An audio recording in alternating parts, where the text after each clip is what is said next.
Ganitong luto naman sa manok, huwag puro tinula or adobo. Tara, gawa tayo. Meron ako dito 1 kilong hita ng manok na hiniwa ko lang ng pa-serving cut. I-season ko muna ng asin at paminta. Lagyan ko na rin ng calamansi juice at tuyo, patis, oyster sauce, at liquid seasoning. I-marinate ko muna yan ng mga at least 1 hour.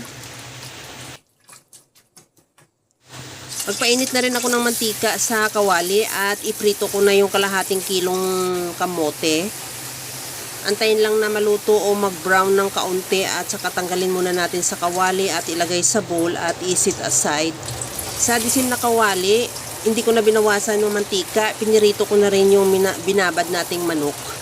Tinanggal ko lang sa pinagbabaran at iprito hanggang sa maluto. Kagaya nito, pagka ganito na yung kulay niya, tanggalin muna natin din sa kawali at ilagay sa bowl at i-set aside. Binawasan ko na rin yung mantika sa kawali at igisa ko na rin yung bawang. Igisa ko na rin yung sibuyas.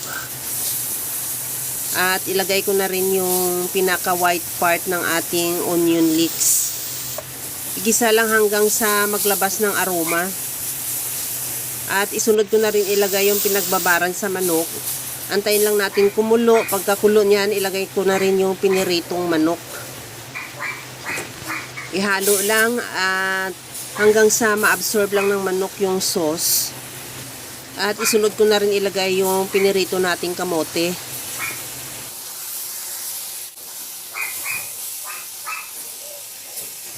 Paglagay din ako ng siling labuyo, optional. Kung ayaw mo na maanghang, pwede namang hindi.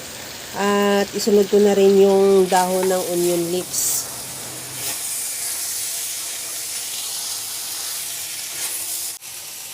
Pagka ganito na luto na rin yung onion leeks, okay na yan. Maglagay ako ng sesame oil bago natin isi-serve. Optional, kung wala ka namang sesame, okay na rin. Pero mas maganda pag may sesame oil. At okay na to, ready to serve na. Kaya mga kalasa, kung nagustuhan mo yung ating video, please like na lang at pakishare na rin sa inyong mga friends. At kung bago ka pa lang sa aking channel, subscribe na at i-click mo na rin ang bell button para sa mga notification. Okay na to, luto na.